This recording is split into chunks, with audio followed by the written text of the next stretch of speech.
On the show, Trump returns as 47th U.S. president, rejects transgender illegal immigration, signs executive order to end birthright citizenship. I'll be hanging out with Asukwo James and Chris Kendi Wadu. Journalist Hangout starts right now.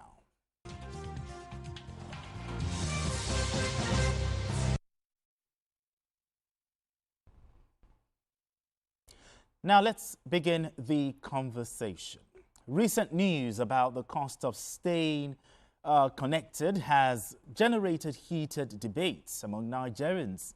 Amid growing economic pressure, the Nigerian Communications Commission (NCC) has approved a 50% increase in telecom tariffs in order to balance the needs of operators with consumer protection. This adjustment is to be implemented in accordance with the NCC guidance on Tariff Simplification 2024 and within the tariff band stipulated in the 2023 NCC cost study. Okay, let me start with you, CKN, as a telecoms consumer, and just like many Nigerians as well, okay? How did you receive this news? Well, no surprise at all. There was no surprise because if you look at the trajectory as it were, and also look at the last time the telecom industry had some level of tariff, it's close to about 12 to 13 years ago. Increase. Yes. So this is expected. And to even water the ground, the telecoms and the telecommunication company, earlier in the year, or towards the end of last year, wrote to NCC on the need for a 100% increase on tariff. Based on the proposal they made to NCC, they said even the 100% that we are asking for will not be able to take care of their costs. Their costs? Yes, itself. So that it was just a modest request. And NCC said, okay, we'll look into it. And there have been various attempts in the past to do this. But NCC, as the regulator, have felt that the time was not right. So coming at this time, I'm not surprised. Looking at the tariff as well, I think it's reasonable enough. 50% increase is reasonable enough. Because which commodity, which products, which services have remained the same in the past 12 years or 13 years? You ask yourself that question. It's the same environment we're operating in. So when you look at such situations, so I think the telecom companies, as it were, to a large extent to me, be one of the most patriotic corporate entities in Nigeria. When we see prices of petroleum products going up and down, like yo-yo on a daily basis, they gave us Christmas bonus in December. Now they have collected it back. So while we were shouting Uhuru that maybe it will come down to 500 or 300 after giving us that Christmas, yes, after giving us that Christmas bonus, they jacked it up again. So I could bet on the last run, what I need to say is that I hope this will come with improved services. That's the key.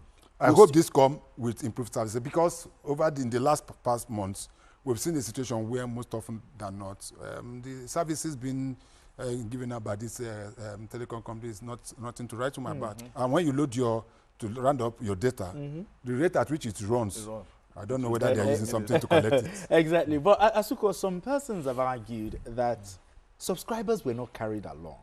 But the question is, should subscribers be carried along before such increase is approved?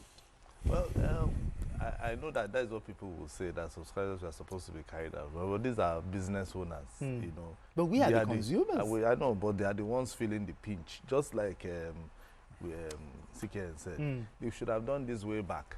This is 12 years or 13 years, no increment. It's like everything that concerns the telecoms was constant, but every other thing was going up.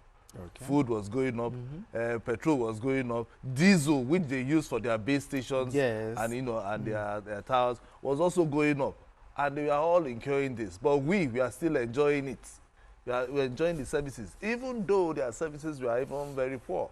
Because even today, I still try to call some people, the drop calls were just too much, you know. So for us, we are very important. They should have carried us along, you know, while they were, you know, thinking about either increasing it to 100% and before the NCC decide for 50%, you know. But I know it comes with some pains, but we need to see a service that is improved in all ramification. Not that once you have increased now, because now they have increased calls from 6 naira to 9 naira, 60 kobo. In fact, per minute was 11 naira before. Now it's 15 naira, 50 kobo. You know, SMS that used to be like 4 naira is now 6. Now 6 you naira. know, data that used to be 350 per gigabyte is now 525. So it means that if I'm buying more data for myself for for 1 week, because sometimes they say buy data for 30 days. At the end of the day, in less than 2-3 days, it's off. It's gone. It's gone. So same with calls. And once I make a call, any call you make, and it's not even up to 1 minute, before you know it, the other person will not hear, and at the end of the day, you start getting drop calls. Nobody pays for that. It is the consumers. Exactly. So they should have carried us along for us to also look at, okay, will 6 naira or will 15 naira per minute be okay? Is it friendly, you know, for us, or will it be okay for us before coming up now, with, you know, now, CK, you talked about better quality and better coverage. Now, with this increase, let's talk consumer protection. What if this increase and yet we still don't have better coverage and better quality? Who holds the telcos to account? NCC. Although we still have an agency of government, started with the responsibility of consumer protection. But you see how they have fared in all our affairs, not just telecom. We know the problem we face with the airlines, where you go to the airports, flights are delayed. At times, after cancellation, after you spend over 3-4 hours waiting, and nobody tells you anything, and they just say that we can't fly. They continue giving excuses of weather, no weather, as if they are the only one that deal with weather. So, those are the job of the protection, consumer protection agencies, and they have not been doing their work as far as I'm concerned. You go and buy products. Exactly. You get to some places, you buy products, they expire products, there's nothing you can do about it. You go to places where they increase prices on a daily basis without any commiserate services to go for it, the same thing. So, but coming back to the telecom, what I think we should do, instead of this one sweep 50% increase, can we have periodic... Okay, be done in phases. In phases. Probably every 2 years. I don't know whichever arrangement that NCC will have with them. Periodically, maybe every 2 years, they increase maybe by 10%. Because the average, in as much as they're increasing, the pockets of the average Nigerian is not being increased. It's just of late that 70,000 naira was approved as minimum wage. Ask yourself, as of today, how many states are paying 70,000 naira minimum wage? I think even those that are paying more than some are. You know, you have always been supporter. No. Majority I have always known that you always support the support of this government. I support all of them. them. Yeah, you support them. You know, the question you always will ask is, have you still? Listen. Lagos is paying far above. The state is paying. Rivers is paying. Rivers is paying. Akwa Ibom is paying. Don't say most.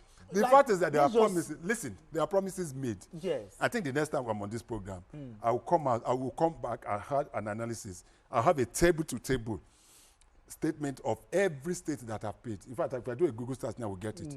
But what I'm trying to say is that in as much as this 50% we have this system, I think that it's going to test so much on the pockets of Nigerians. You know why? Everything within the economy is tied to telecom. True. Just like petroleum products. Okay. The main thing is that we know what it was pre-1999, 2021, 2001, 2002, when we used to go to United to queue up to make calls. But now it is much easier. Instead of me coming all the way from, I want to talk to you, instead of me coming all the way from the mainland to the island here, I just put a call across to you. Within 100 naira, they say you understand talk is cheap. Yes, but right now, talk is no longer cheap. No, but let me tell you what. Let me tell you what this will happen. The fact is that Nigerians talk a lot. I don't know whether you've known that. We are a talking people. Even yourself, you talk a lot. Yes, that's why I have this job. That's why I talk. So he's being paid. He's being paid to talk. But you see Nigerians who will not pick their phone and they make a call. They start, instead of going straight to the point, they will start greeting first. No, some people do greeting. Okay, yes. If you don't, you cut. No, I won't cut. So, are you hearing me? But right now, you just go straight to the point and just... So it is also a way of checkmating the way we talk. But as I said, it is necessary for us because the telecom companies are already saying that if nothing is done, that they're going to shut down. And there's no two way about it. We can't afford that. And we cannot afford that. But still talking about quality control. Yeah, they asked for 100%, they got 50%. But should NCC and other regulators insist that there must be quality and control and protection of the consumer? No, yes, of course. Now that there's an increase. No. I think that is where the FCCPC should come in, exactly. Because if you are going to increase your tariff in any way by 50%, consumers should get benefit for that. Because I see no reason why I should be having drop calls when I'm paying more. Same with data, okay?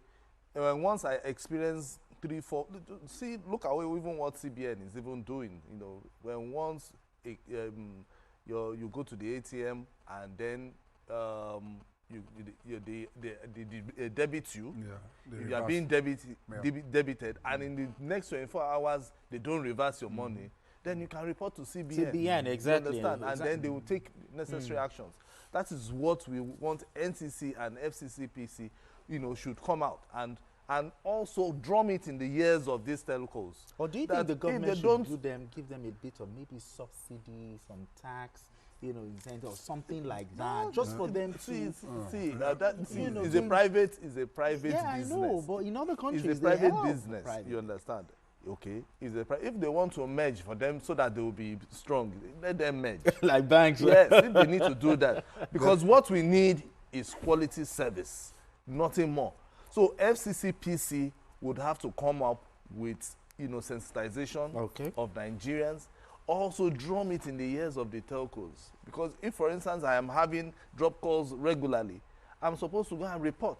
And then there should be that act that says that when once one has these drop calls frequently, the person has to be paid. The consumer has to be paid. Compensated for it. Simple, because if it's getting too much. I know I've tried FCCPC for a particular matter, and they came up really well. How many Nigerians have access to the NCC, FCCPC to report if there are issues like with some level of insights, to a large extent, I'm close to the guys at NCC. I know that NCC, I can't remember. They have a department in charge of this. Okay. Yes, they have a very structured department. That when you have issues with your telecom company, drop call, recharge card, you're not getting, and rest of them. There's a department. What I just think that the NCC needs to do now is try to reemphasize and try to make these numbers and these accessories available to Nigerians to know. The way they have been sending SMS, they should be, NCC should be sending SMS to Nigerians that if you have any problem with your this thing, just call this number, send message. I know they have them. That I know for sure. But are Nigerians aware of it? They are not aware. So there have been some instances, let me tell you, there have been instances where I've bought credit through my bank or certain service providers, and they don't deliver. Exactly. Yes, several times. That one is very several times. It happened a lot. And it takes a time. And in fact, they don't reverse the money. In fact, I forget. So what I have been trying to do of recent, if I'm going to do that, it's not the fault of the telecoms. It's the fault of the banks, or the... Let me tell you. That's why they have the collaboration. That is why they have that. Of recent, you remember that even the banks are having issues. The bank, the telecom companies are having problem with banks, which is why the issue of USSD and the rest of them is there. You can take it even further to the banks themselves. Of late, the central bank have said, go to which of the banks do you go around us here that you can go to the ATM now to withdraw money? Ask yourself. Rather, you see those with POS. But the central bank a few days ago penalized certain banks due to the fact that their ATM machines are not working. But even at that, all right, gentlemen, let's move straight to our next conversation. In the fight against terrorism, governments must make difficult decisions that reflect their stance on justice and security. The Katsina State government has made a bold declaration saying, "Count us out of negotiations with bandits." This came following reports of an alleged peace deal involving bandit kingpins in the Batsari local government area of the state. The state's Commissioner for Information and Culture, Bala Salisu, however, noted that the government is willing to accept bandits who voluntarily surrender and renounce the violence. Before we look at the response from the Katsina State government, I want to ask you, negotiating with bandits, has it ever yielded any positive result? Well, it has never. Because I remember years back that we had this negotiation with bandits. Yes. Particularly, even this same Katsina, a governor, the former governor, Masari, he had a negotiation with bandits. I think Dogo Diye or something. I think that should be his name. You know, at the end of the day, they still went back to the forest, doing their all kinds of atrocities. So it has never worked. Sometimes they will tell us that they are dropping their weapons. But do you know what? When they drop their weapons, the fear is that because they work in groups. Yes. That particular group that you have, done your negotiation with, the another group will go back to take its place. We want to take its place. So they, in order for them to defend themselves, they will go back to the forest for them to defend it and get weapons, get these light weapons, and then they will go back. So that is how this thing has never worked. So if, for instance, you are negotiating with one group and leaving the other group, it won't work. So the best thing is don't negotiate with them. If you need to deal with them, deal with them. Because these are people who are kidnapping people. These are people who are killing. These are people who are raping our women. And at the end of the day, you come back, you say you want to negotiate. So if they are renouncing, and you know that you want to make sure that you line all the groups together. If the group is in the south, take it. If it's in the north, make sure that all the groups renounce at the same time. Okay. But if you now do the negotiation group by piecemeal, it will not work because everybody is fighting for survival. That's what I see. So it's always survival of the fittest. Okay. Okay. So if the government, from this one now that I've heard, that the government is, in fact, the Katsina State government is saying that they don't have. They are not interested in it. Okay, that the only thing they want is let them come themselves and surrender, and then from there we'll start to talk about, okay, maybe these ones are serious. But for them to sit down, in fact, they said there was a sit down with some. Yeah, I saw some videos, yes. Why don't you also involve the Katsina State government? Because the governor is the chief security officer of that state. Exactly. But CKN, the Katsina State government denying any negotiation with bandits. Is this the right way to go? That we're not negotiating with bandits? That's what Asuko said. They have tried. I won't say we have tried. They have tried in the past to negotiate with some of these terrorists. We should stop calling them bandits. I'm one of those that say we shouldn't be calling these guys bandits. They are not bandits. They are terrorists. And that is why when you saw yesterday, although we are going to come to him, when the president of the United States of America was talking yesterday, he was talking of you didn't hear him saying, even people that are just crossing the border. He said they are terrorists. You know, when you tag them properly, it is much easier for you to deal with them. Okay. You understand what I mean? This negotiation was started, not even, Nasir El-Rufai, during his days as governor of Kaduna State, was one of those that were vehemently in support of negotiation.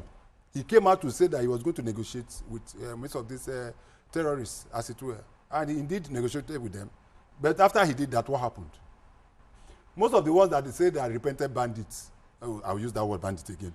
Most of them that say they are repentant terrorists, okay, that got amnesty from the government. They said they've submitted their weapons and most of them got reintegrated into the system. And they got what they want and went back. I went back into the bush. So what I am saying in essence, there is no country, there is no serious country in the world. Look, I'm also taking it further. Look at what is happening between Israelis and Hamas. At a point, after after Hamas invaded Israel and killed over close to 1,200 for the past 15 months, Israel said there's constant bombardment. Yeah. In as much as they achieved certain things and they didn't at the bet, they made a statement and they drew the line. So it is just of late that Biden is leaving and Donald Trump is coming. That some kind of another thing is yes, the issue. Let me land finally. It is what we need is to support our military to do the needful. We need to support our Nigerian army to do. Let me give you a classical example. I just came back from the east. After the Christmas, I visited my village in Obo. I'm from Imo State. I went to from Imo I went to Abia. From Abia I went to Anambra to Enugu. And there's relative peace in the southeast now compared to what it used to be. I'm telling you for free. The military, especially the Nigerian army, doing a very, very good job. In as much as I know there have been pockets of complaints here and there, so military people trying to use the opportunity to, but you cannot take away the work that the military has done. And that I need to use this opportunity to commend a single individual. That is the outgoing GOC of 82 Division of the Nigerian Army in Enugu, in the name of, in the person of Major General Dada. I can't remember his first name. I think he has been redeployed now. That young man has done a human job. Using the carrot and stick approach, the Southeast is relatively quiet now. And I think we can take this further. I don't know whatever it is. There are still pockets of stay at home on Mondays, so I'm not saying that they're totally eliminated. But taking that further, I also went to Enugu State. And you see what the governor of Enugu State is doing in terms of security. The guy has set up, is using technology to fight security. They took me around the newly commissioned command center in Enugu. Yeah, really big. I saw pictures. I saw it. Really beautiful. I saw it. I don't think some states. I don't even think some states in the United States of America have what some of the things is there. In that place, you can monitor every real time. And I continue to ask, when you see this Nigerian Governor Forum, what do they discuss? Because the essence of Nigerian Governor Forum, if there's something you are doing well, I'm supposed to come and go to you and tell me, and talk to me. But anyway, gentlemen, is it safe to say that when bandits come out to lay their arms, surrendering, is it a sign that the Nigerian military is doing something, is hitting them right? Yes, it's a sign that they are doing something right, okay? But the thing is, must we believe them? Because we have tried this several times and it has not worked. That's what I'm saying. Several times it has not worked. Which bandit have you seen that has renounced, that you see the person coming out to say, oh, maybe he's doing something as a known bandit? None. All of them still come back. At the end of the day, they still go back to the forest, going back to go and be kidnapping people. Then what should the government be doing to reorientate this bandit? What do you think should be put in place? How should it be handled? See, I keep saying it. Anybody that is out there to use a knife and to use guns, that he should die by the gun or die by the knife. That is me. So you think nothing like reorientation, they should face they have to face it, because these are people who are killing our brothers and our sisters. It's as simple as that. It's just so unfortunate that even our governors sometimes, have you heard any bandit being prosecuted, taken to court, and then they prosecute the person? Even when they go to court, sign the death warrant and they say they declare death warrant. Which governor has signed death warrant? Apart from maybe Adams or Shomole. You stay back then. That's the only person. Do you agree with what he's just said? Yes, I agree with your extent. Yes, I agree with him. But we need to take these people, take drastic measures, to stop this thing. My study of law have come to show that capital punishment at times is not the solution to most of these issues. Oh, really? Yes. Because ask yourself, during the military regime, so many, just here, is here that we are staying now? Do you know, okay, you are very young. This place where we are staying now, where I'm talking about, it is here, this is where they used to hear, at our backyard here, it's just here, that they used to lie them down in those days and shoot them. You're a student of history. Some of them, most of them are short, but even at that, it reduced armed robbery totally, but it didn't stop armed robbery totally. I think there's a lot of problems that things we need to solve. Okay. What are the things that is promoting this insurgency? We need to know. Poverty, illiteracy, and all. Have we gotten to the roots? Okay. So let us deal with the issues at stake, but also continue to support the military.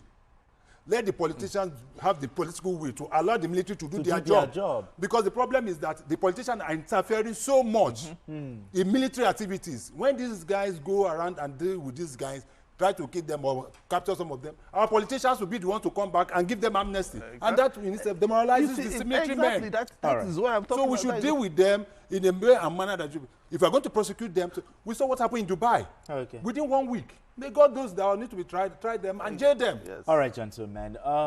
We need to go on this quick break. And when we return, the conversation continues. Don't go anywhere. It's still Journalist Hangout.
Coleman wires and cable, great quality, now with the new look.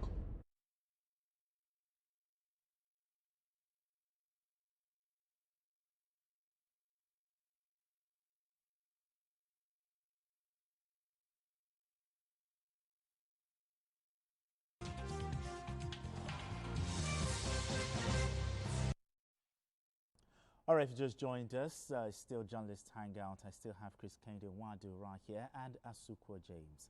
Let's move straight to our next conversation. In what has been described as the greatest political comeback in America's history, Donald Trump has returned to the White House as the 47th president of the United States.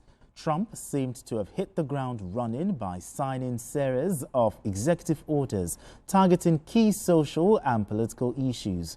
This include the rejection of transgender, stricter measures on illegal immigration, and an executive order aimed at ending birthright citizenship. True to his reputation, Trump is a man of his words, swiftly acting on the promises that defined his campaign. Let's share this package with you. I, Donald John Trump, do solemnly swear that I will faithfully execute. President Trump and his Vice President J.D. Vance took the oath of office at the Capitol in Washington, D.C. due to the freezing temperatures.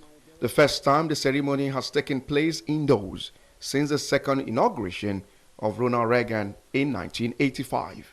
The event was attended by former President Biden, Vice President Kamala Harris, former President Bill Clinton and his wife, former Secretary of State Hillary Clinton, and hosts of other public officials.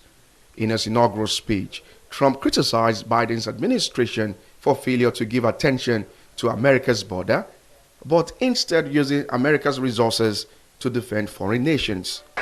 America will soon be greater, stronger, and far more exceptional than ever before. My recent election is a mandate to completely and totally reverse a horrible betrayal and all of these many betrayals that have taken place, and to give the people back their faith, their wealth, their democracy, and indeed their freedom. President Trump also announced a number of executive orders to be signed, including the national emergency on southern borders. All illegal entry will immediately be halted, and we will begin the process of returning millions and millions of criminal aliens back to the places from which they came. On his foreign policy's direction for the next 4 years, President Trump said a golden age begins right now. He announced a flurry of policies, including renaming the Gulf of Mexico as the Gulf of America. We will measure our success not only by the battles we win, but also by the wars that we end, and perhaps most importantly, the wars we never get into. In what may have come as a shock to keen observers in U.S. politics, President Trump said his strongest legacy will be to unite the country. All right, President Trump 2.0, just like someone said. I also heard someone said return of the Trump. Yes. Okay, but when he came in, the inaugural address, he signed a few executive orders. But first of all, let me ask you, my first question to you will be, the Trump's administration, how will it impact the world, Africa, and also what should Nigeria expect? For the world and Africa, that is a thesis for you. that's a big one. Because the man himself, his political campaign was American first. So when you say American first, if you look at his speech yesterday, there's nothing about the rest of the world. Yes. It was 99% America. He doesn't care about others. So don't raise your hope so high what he's going to think of Africa. Or even the one that just left, Joe Biden, 4 years. I think it was just about 1 week or 3 weeks to the end of this that he came to one African country. It was just passing, and that's it. So that is not a problem for me. But congratulations to the people of United States of America. They've gotten what they want. They've gotten the 45th, who is now the 47th yes. President of the United States. And yesterday, at his inaugural speech, what he just did was a repeat of his campaign promises. There was nothing that he said that was new. In fact, he didn't say, if you watch, he had two inaugural speeches, what I'll call two inaugural. That was the original one, where he was sworn in. Then after he left there, he went to another one, the inaugural caucus with someone, where he said he's now, because he said there are certain things he wanted to say, but his wife and the VP say he should slow down. So that particular, the second one, he said, hey, this is where I can talk. This is where, and he said with his party supporters. I like the way the Americans play their politics. You saw what happened yesterday. The former presidents of the United States, either Democrats or Republicans, they were there. Even there are some African countries or some other countries. By the time Donald Trump started firing Biden with all this, he will just stand up, an African president will just carry him back, call his wife, let us go. But they remained there and they absorbed everything. But that is the beauty of it. But the question you're going to ask yourself, he was talking about peace. But it's so ironic that the man that is talking about peace is going to be peace is the one that is also want to conquer other countries. You want to go to Panama and pick up some territory in Panama. He's talking of Mexican border. He gave reason. He said he was giving to. He said he was giving to Panama that Chinese have taken. So we are going to. Is that a man that wants peace? So, but the issue is that let us look at some of the issues that raised. Number one, is the issue of LGBT. 100%. As an African, as a Nigerian, I totally agree. He said there will only be two genders. Male and female. Male and female. Any other one that they talk about, my hand no day. That's the second one. They talk about withdrawing for WHO. That was not a surprise to me because he was also having issue with WHO due to COVID. Yeah, during the COVID period. That COVID period. We're still going to talk about that. Yeah, he was talking about the issue he had with COVID. So it was so legitimate for him to be able to. Then also, then the most controversial one is the U.S. birthright citizenship. It's going to have issue there because it's more constitutional than just signing an executive order. Already, people are already starting going to court. And at the end of it, you'll be surprised that the Supreme Court would finally decide. But this is not the first time. Let me tell you what happened. In 1983, there's a woman called Margaret Thatcher. She did the same when she came in. And stopped everybody coming to United Kingdom. You know what people do, even Nigerians, if you get one small money, your wife don't get belly. When you do this 7 years, you ship them to America so that you can have an American baby. Margaret Thatcher stopped that in 1983. It used to be that like that. So he stopped that, and she stopped that, and that has been so. That is the same thing that John Trump is doing. But as I said, it's going to be constitutional issue. The Supreme Court may be the end, will be the final. Despite the executive order he must have signed and the rest of them, whatever order he signs, just like in Nigeria, we have what is called the ground norm in Nigeria. The ground norm. In our ground norm is our 1999 Constitution as amended. Any other law, either by executive fiat or executive order or by state government or anything, that is in contrast with that 1999 ground norm is as good as not. Let me use the ground to. Okay, but looking at the inaugural speech, one of the first things he did was granting clemency for, everyone charged over the January 6, 2021 U.S. capital attack. 15,000 of them. Yeah. How controversial was this? And did you see this coming? Yes, I saw it coming because you knew he was going to grant them clemency. Yes, I knew. Because up till today, he doesn't. Donald Trump doesn't think he lost that election. He still feels that he was cheated, and then those guys who he has freed now, who he has granted amnesty, they were only doing their work. It was just the beauty of democracy, according to him. So I wasn't surprised. With all the things that he has been doing, that is what he said he would do. So when people come and say, even when they are going to court, just like the CKN said, the birthright issue, citizenship issue, it will take like a vote of 2/3 majority in the Congress for that to fly. CKN has said that it is enshrined in the Constitution. But do you think it will stand? You think and that's what I'm saying. But don't forget, in both chambers, the Republicans are... They hold a majority. Both, exactly. So, and now it's like the Republicans are now at home with him. There were some opposition, even within the Republican Party. Okay. But now everybody seems to be okay with what Donald Trump is doing. So I don't see... They are going to go to court, the Supreme Court, because so many advocacy groups have taken that case to court. Presently, I know about 3 or 4 that over the matter.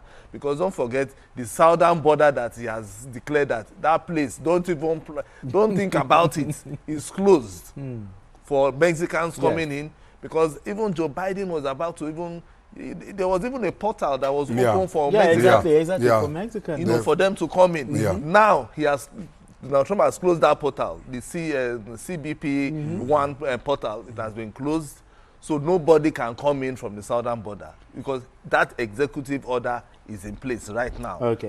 So Donald Trump is ready to run. He's hitting the ground running. No, this one I want to use the local palace. He won't run streets. You understand? So you understand? So now everybody, it's like even the world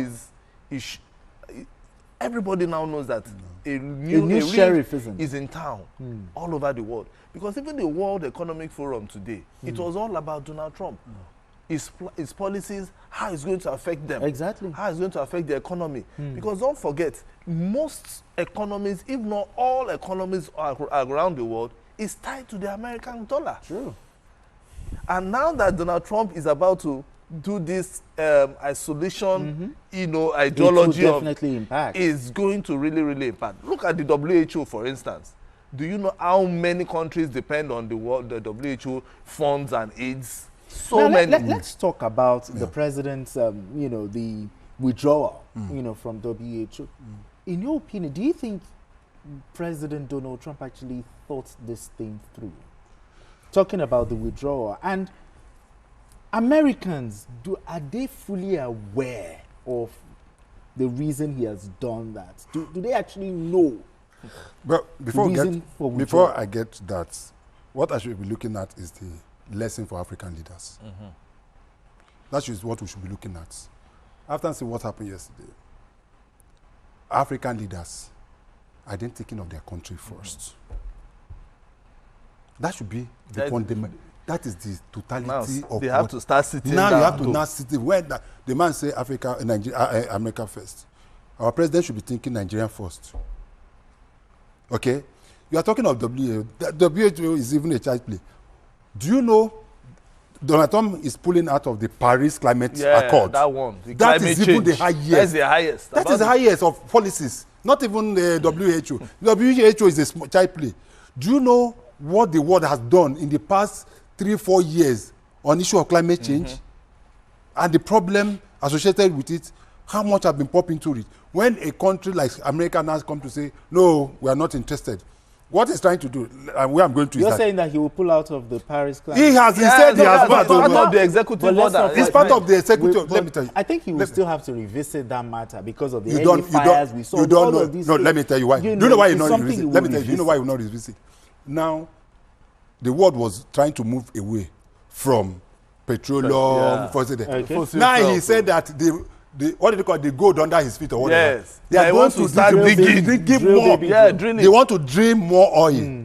That is where we are going to have more challenges like Nigerians. Okay.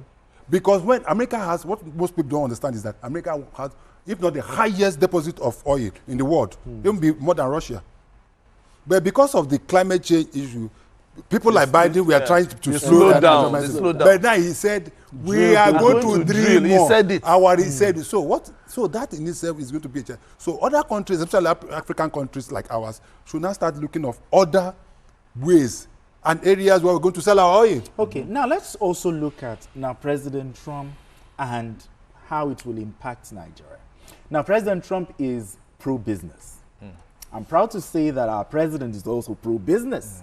Now, do you see the Trump presidency, with his presidency, do you think it will also promote it in Nigeria in a significant way?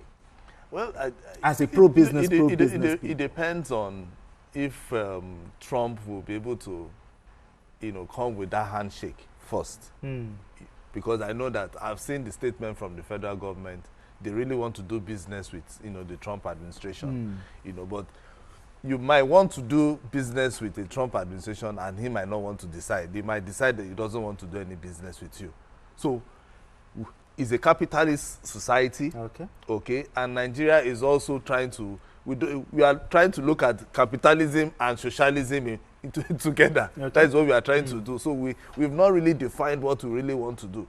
So, but Trump is going to look at it and say, okay, fine, can I really do business with Nigeria? What is Nigeria going to offer me? What is Nigeria offering? So it's not left for us. Yes, to start looking at what are the potential in Nigeria that America can, tap into. That is worth offering. Yes. I know that he respects some Nigerians a lot. He respects so many Nigerians. When I mean some, I mean those who are talented. Because I know a couple of them that he has in the past, mentioned their names for their talent.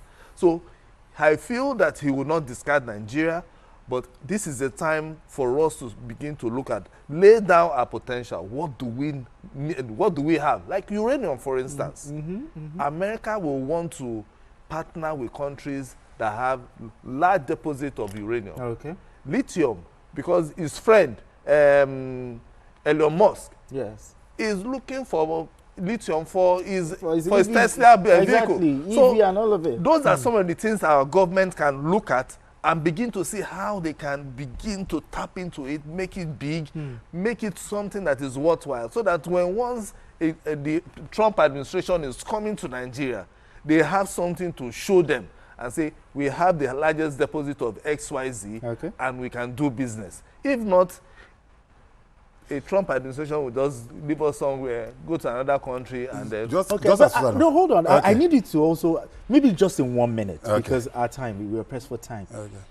The first administration of Trump, there are some key persons or there's some that made the administration, his tenure, unbearable. I was having a conversation with someone, and he asked me, he said, do you think President Trump will go after all of those persons that actually made his first tenure unbearable? Just in 1 minute. There's nothing he cannot do. So so that's what I always say that Donald Trump is just like Charlie Boy Show. If you know what Charlie Boy Show used to be, on Charlie Boy Show, anything can happen. Yeah, but let me take it there. Last question you just asked, which has to do with what US can do with Nigeria.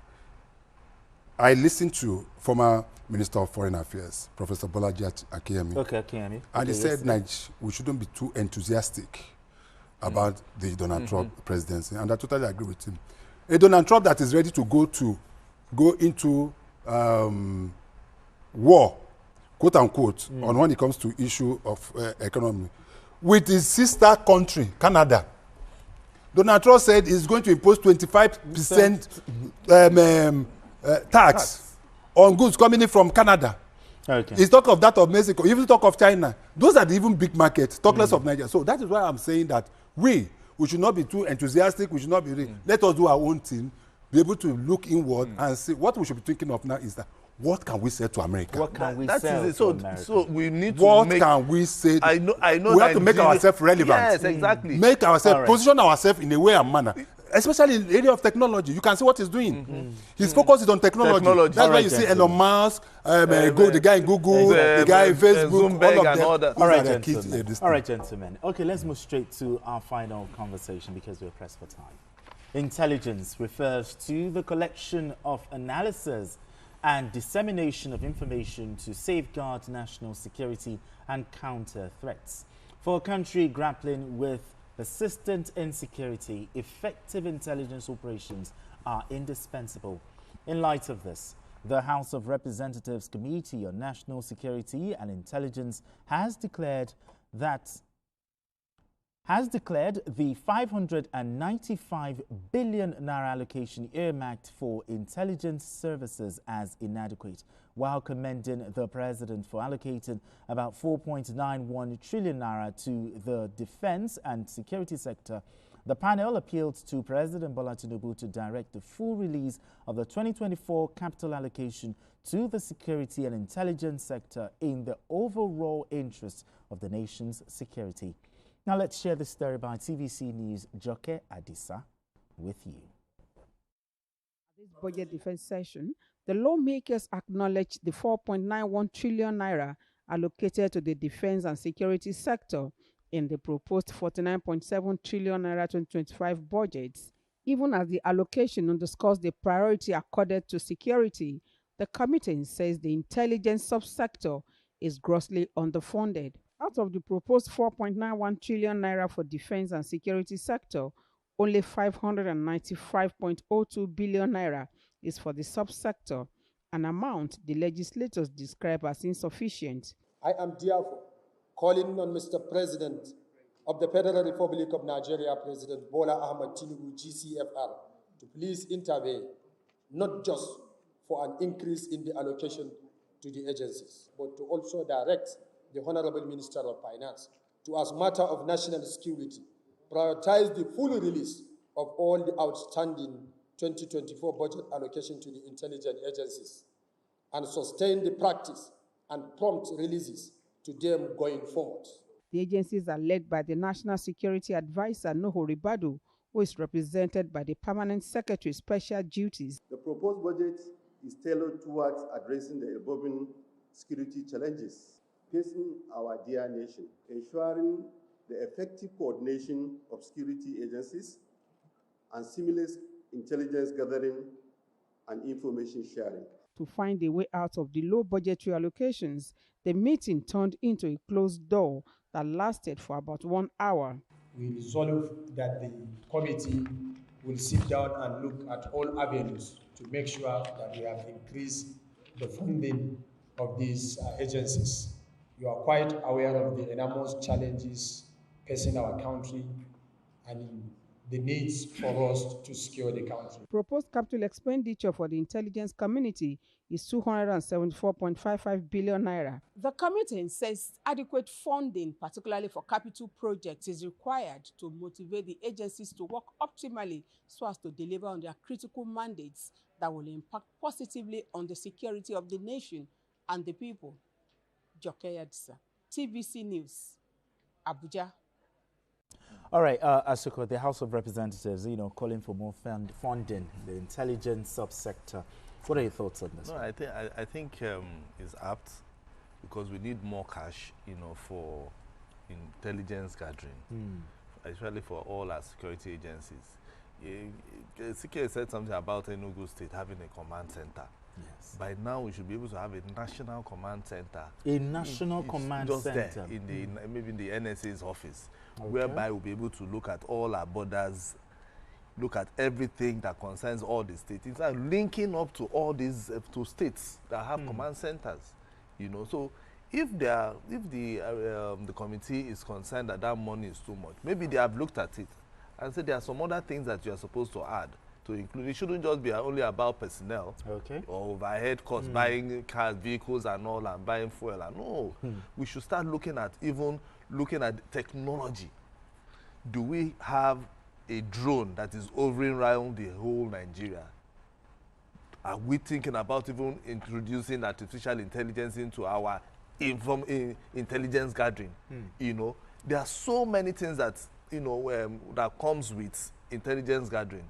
And I think that is what the committee is looking at, that this money might be too small. I hope that is what they are thinking, because my thinking might be different from their thinking. What is your thinking? No, because by the time you hear closed door session, it's another thing. So me, I'm thinking if they are also involved, they've closed it by the door.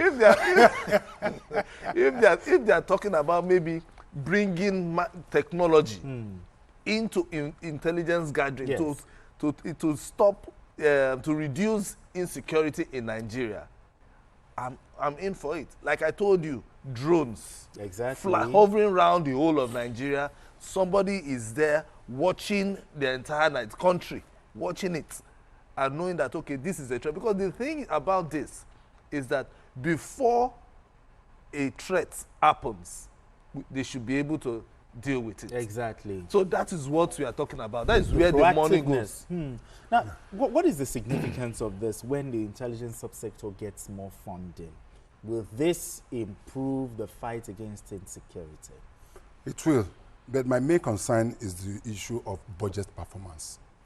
That has always been the problem with Nigeria. The president goes to National Assembly, lay the budget before the National Assembly. It's either increase, decrease, depending on whatever they want to do. And the budget is signed. Now, the problem becomes the release of funds and implementation of those budgets. I will tell you that in the past, probably in the past 15, 20 years, I don't think we've done a budget performance of up to 60%. I stand to be corrected. I'm sure nobody can. 1999? Yes, I don't think we've done that. 60%. Now, look at what this committee is saying. They are not talking of 2025, they say 2023-24. The budget were not released by the finance minister. And I want to know, I don't know, is there an agency of government, federal government, that is monitoring the release of budget based on what the president signed? If Ministry of Education has been allocated 9 billion, is there anybody making sure that the Ministry of Finance release that 9 billion? Apart from the release of 9 billion, is there another agency that makes sure that 9 billion was used for what it was? Those are the fundamentals for me. So because, yes, for accountability. So it's not just for president every year to sign this. And it's a fact, most of those ministries don't get that money. They don't. Go and check. When the National Assembly is about looking at 2025, they're supposed to look at 2024 and look at the performance within those agencies before they either increase or decrease. So those are the issues for me, and that is the president is an accountant, and I believe this is an area where he knows very much about, and this is an area where I think that let us look at our budget performance for goodness sake. All right, gentlemen, it's a fine place for us to leave it. Thank you so much, CKN, for having this conversation with us. Appreciate you as always. And also, thank you very much. Asoko James. Thank you so much for coming into the studio to have this conversation. And also, big thank you to the gentlemen and women in the back room, pressing the buttons accordingly for us to have a beautiful show. Thanks so much, guys. And that's it on Journalist Hangouts today. Join us tomorrow for another episode of the program. You can watch the repeat broadcast of this episode tonight at 11. Join us on Sunday from 1:30 to 3:30 p.m. for Journalist Hangouts on Sunday. We are on YouTube at youtube.com/TVC News Nigeria. I am Benga Oreshegun. Bye for now, and God bless Nigeria.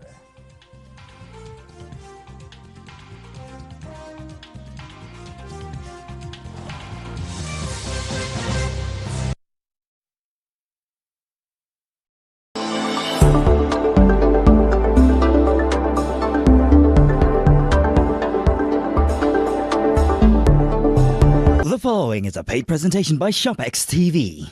It's ShopX Bonanza time. ShopX TV is thrilled to offer an exclusive giveaway of up to 30% on the amazing CookX Air Fryer Oven from now till January 31st, 2025.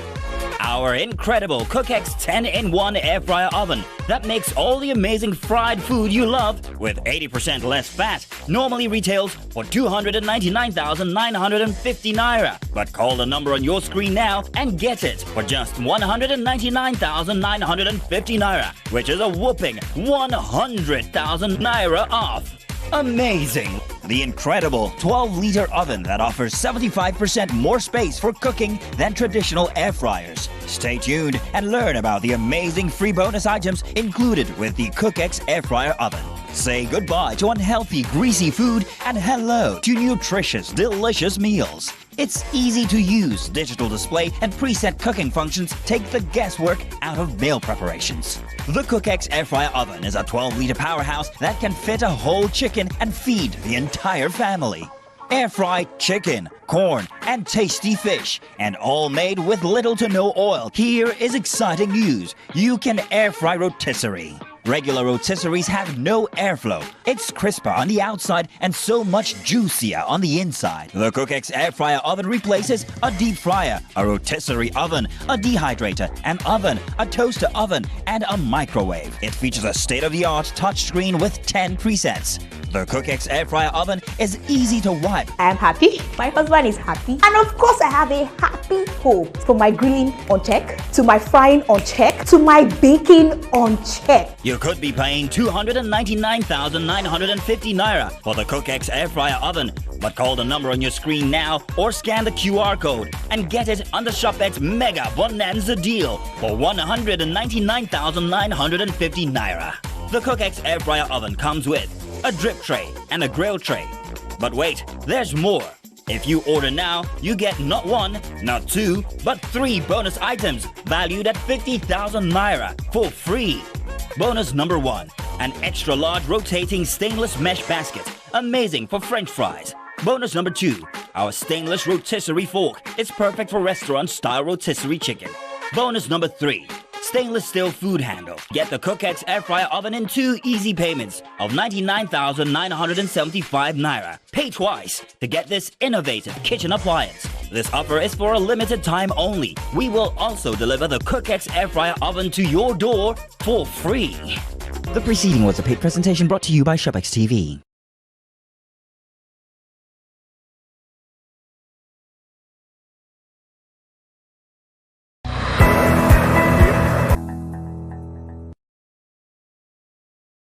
Hey, my people, I greet you plenty. My